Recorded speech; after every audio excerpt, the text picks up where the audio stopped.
بھیا صاحب، آپ کو میں نے ہمیشہ دیکھا کہ آپ جو ہمارے غیر مسیحی بہن بھائی ہیں ان کے درمیان بھی آپ جا کے ایونجلزم کرتے ہیں.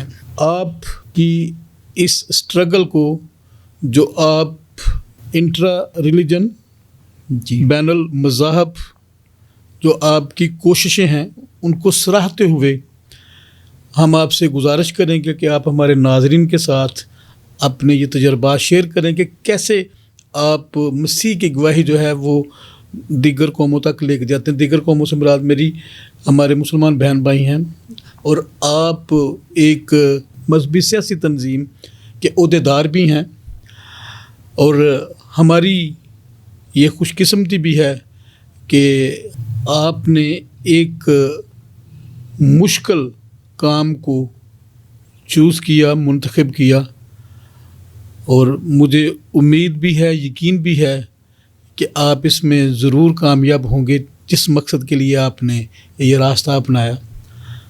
ناظرین کے ساتھ اگر شیئر کریں تو اچھا ہوگا. جی بالکل، میں بڑا مختصر سا یہ تجربہ ناظرین کے ساتھ شیئر کرتا چلوں. کوئی دور تھا، میرے تایا، میرے والد کے کزن علامہ بشپ ڈینیل تسلیم، انہوں نے الحمرا ہال میں کئی مناظرے لڑے اور مناظرے جیتے. دوئم کرسچن اپولوجیٹکس اور مذاہب عالم کی تعلیم کو لے کر ہمارے خاندان میں یہ رجحان تھا. میرے والد محترم یونس سوداگر صاحب بھی مذاہب عالم کے ہی طالب علم تھے اور ساہیوال بائبل کالج میں پڑھایا کرتے تھے. اب چونکہ میرا تعلق اپنے والد کے توسط سے بہت سارے ان مسلم رفقا کے ساتھ تھا، تو میں نے ارشاد اعظم کی تکمیل کو مد نظر رکھتے ہوئے اس مذہبی سیاسی جماعت کو جوائن کیا تاکہ ہم ان کو بتا سکیں کہ مسیحیوں کے اندر آپ کے لیے کوئی نفرت نہیں، نہ ہی کوئی مسیحی کسی مذہب کی توہین کر سکتا ہے. میں یہ بھی بتاتا چلوں کہ تحریک لبیک پاکستان، یہ جو ابھی 2024 میں الیکشن گزرا، تحریک لبیک پاکستان کا الیکشن سے پہلے ایجنڈا اور جھنڈا بالکل مختلف تھا. بالکل صحیح. 2024 کے الیکشن تک ہم نے ان کو باور کروایا کہ پاکستان کی مائنورٹیز کو اگر آپ اپنے ساتھ لینا چاہتے ہیں تو آپ کو اپنے جھنڈے میں ترمیم کرنی پڑے گی، اور اس جھنڈے میں سفید کلر درمیان میں رکھا گیا. واو، درمیان میں ایکسیلنٹ. سیاہ کلر اس کی اس جگہ پر جہاں پر ڈنڈا دیا جاتا ہے، اور درمیان میں سفید رنگ، تاکہ تحریک لبیک اپنے جھنڈے سے، نشان سے پوری دنیا کو یہ بتا سکے کہ مسیحی ہمارے دل میں رہتے ہیں. گڈ. گریٹ. میں مسیحیوں کو یہ بتانا چاہتا ہوں کہ کوئی بھی سیاسی محاذ ہے، کوئی بھی سیاسی جماعت ہے، جماعت میں سبھی لوگ برے نہیں. کوئی بھی سیاسی جماعت ہے، اس کی لیڈرشپ ہمیشہ سے بڑے سوچ سمجھ کے فیصلے کرتی ہے. پاکستان میں جب بھی آبادیوں کے خلاف جلاؤ گھراؤ کی سازشیں ہوئیں، اس میں تیسری قوتیں درمیانی بنیں، اور ان تیسری قوتوں نے ہمیشہ ہمارے لوگوں کا استعمال کر کے ملک پاکستان میں انتشار پیدا کرنے کی کوشش کی. لیکن دکھ کی بات یہ ہے، اکثر لوگ مجھ سے بھی سوال پوچھتے ہیں کہ کیا پاکستان میں اقلیتیں محفوظ ہیں؟ میں عمومی طور پر یہ کہتا ہوں کہ پاکستان میں مسلمان محفوظ نہیں، پاکستان میں میڈیا محفوظ نہیں، آزادی نہیں. پاکستان کا کون سا ادارہ ہے جو موجودہ دور میں جو آزاد ہے؟ تو اقلیتوں سے اس طرح کے سوال نہ پوچھا کرو. مختلف ٹی وی چینلز جب مجھے بلاتے ہیں، نیوز ٹی وی، تو میں برملا یہ کہتا ہوں کہ پاکستان میں اقلیتیں جو کہ مذہبی اقلیتیں ہیں، میں یہ بھی بتاتا چلوں، ہم قومی اعتبار سے اقلیت نہیں، ہمارے ووٹ کی بھی وہی طاقت ہے جو زرداری کے ووٹ کی طاقت ہے، ہمارے ووٹ کی بھی وہی طاقت ہے جو ہمارے وزیر اعظم کے ووٹ کی طاقت ہے، لیکن ہم پاکستان میں مذہبی اقلیت ہیں اور پچھلے 78 سالوں سے مسیحی اپنے حقوق کی جنگ لڑ رہے ہیں، مسیحیوں کے حقوق چھین لیے جاتے ہیں، حذف کر لیے جاتے ہیں۔ ہمیں تعین کرنا ہوگا وسائل اور مسائل میں۔ درست بات ہے۔ ہمارے پاس وسائل کیا ہیں جن میں مسائل ہیں؟ ملک پاکستان میں ہمارے اداروں کو چھین لیا گیا تاکہ مسیحی کمیونٹی کو کمزور کیا جائے۔ ملک پاکستان میں کوئی مسیحی مشنری ادارہ نیا انسٹیٹیوشن بنانے کو نہیں تیار۔ بالکل یہ خوف ہے کہ کوئی نہ کوئی حکومت ہمارے نئے انسٹیٹیوشنز کو، ہمارے ہسپتالوں کو، ہمارے مشنری پروجیکٹس کو چھین لے گی، حذف کر لے گی۔ بظاہر تو نعرہ لگایا جاتا ہے کہ پاکستان کی تمام قومیں مل کر ایک قوم ہیں، لیکن میں سامعین کو جو مسیحی اور غیر مسیحی سامعین مجھے سن رہے ہیں، یہ باور کروانا چاہتا ہوں کہ ہم اپنے حقوق کی جنگ لڑ رہے ہیں۔ ابھی نیشنل کرسچن ہاسپٹل کے لیے 2 ایکڑ جگہ ہم نے کانا کے علاقہ میں دیکھی ہے، اور ہمارے چرچ کے بورڈ کے لوگ، ایون کہ چرچ آف کرائسٹ USA کے جو بورڈ کے لوگ ہیں، وہ یہی بات کر رہے ہیں کہ جناب پاکستان میں ادارے چھین لیے جاتے ہیں، پاکستان نے اپنا امیج خراب کر لیا ہے۔ ہم اپنے ملک کے لیے دعا گو ہیں کہ یہ ملک آباد رہے، قائم رہے، اور اس ملک میں بسنے والے تمام لوگ، بلکہ ہماری سیاسی قیادت، خدا ان کو حکمت اور دانائی سے آراستہ کرے تاکہ پاکستان کو مستحکم کرنے کے لیے عملی جامع پالیسی تیار کی جائے۔ میرا ذاتی طور پر ماننا ہے کہ پاکستان بذات خود برا ملک نہیں، رہنے کے لیے بڑا اچھا ملک ہے، لیکن اس ملک میں چند لوگوں کی وجہ سے مذہبی انتہا پسندی اور انتشار ہے۔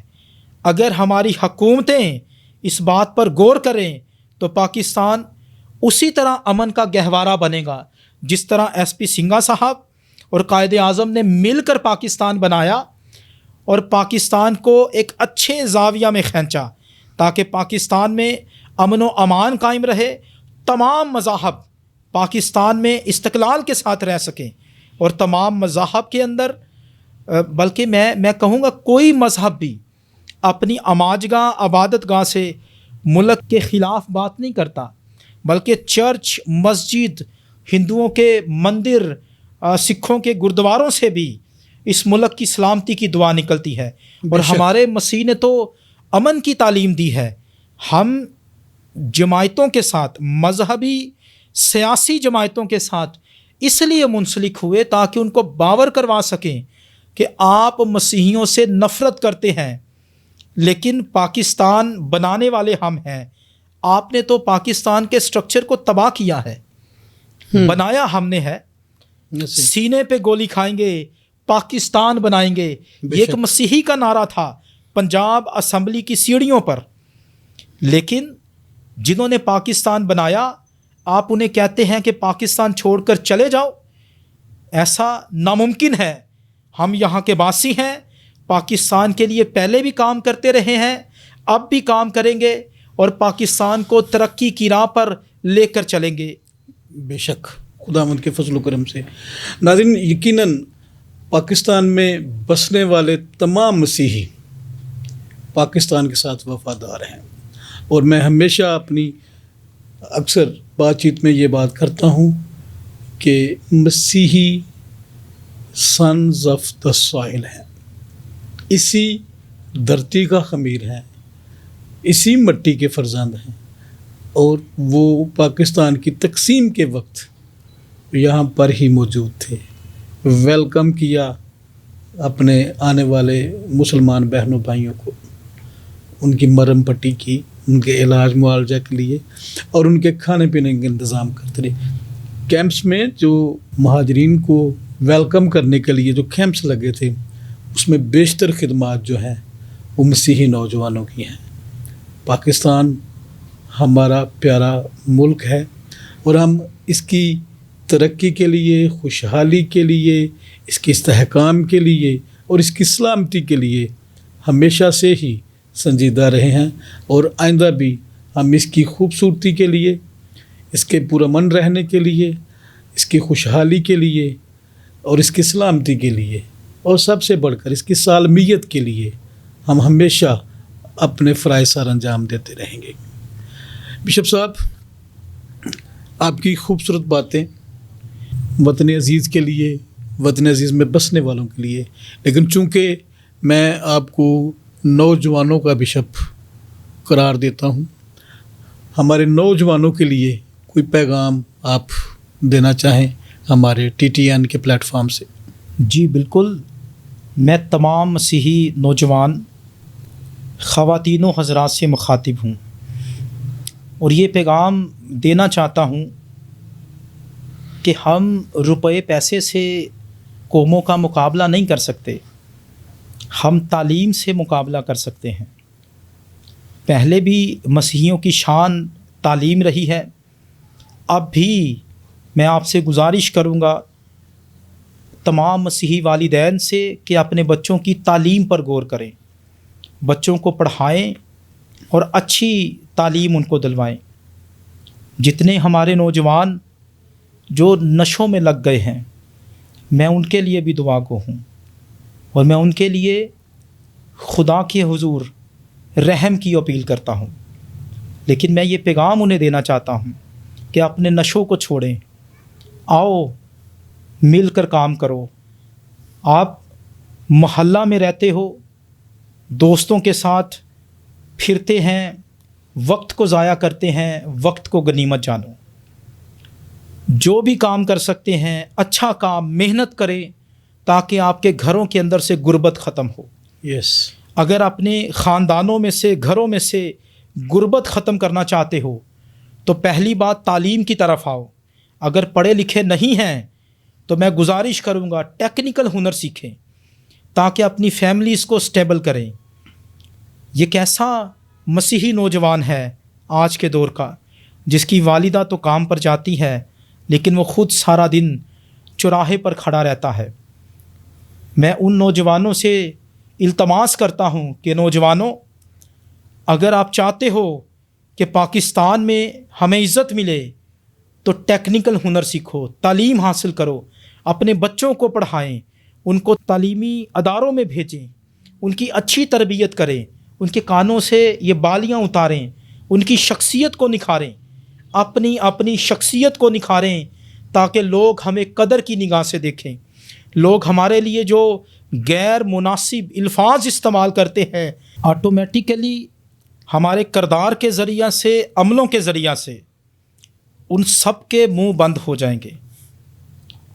اپنی دینی تعلیم کی طرف رخ کریں، کتاب مقدس کو پڑھیں، کتاب مقدس کو سمجھیں تاکہ غیر قومیں ہم سے اصلاح حاصل کریں۔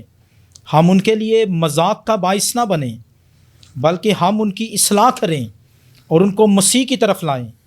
ہمارا مقصد تو تھا کہ ہم غیر قوموں میں منادی کریں، اپنے کردار کے ذریعہ سے، عملوں کے ذریعہ سے، لفظوں کے ذریعہ سے مسیح کی شناخت انہیں کروائیں۔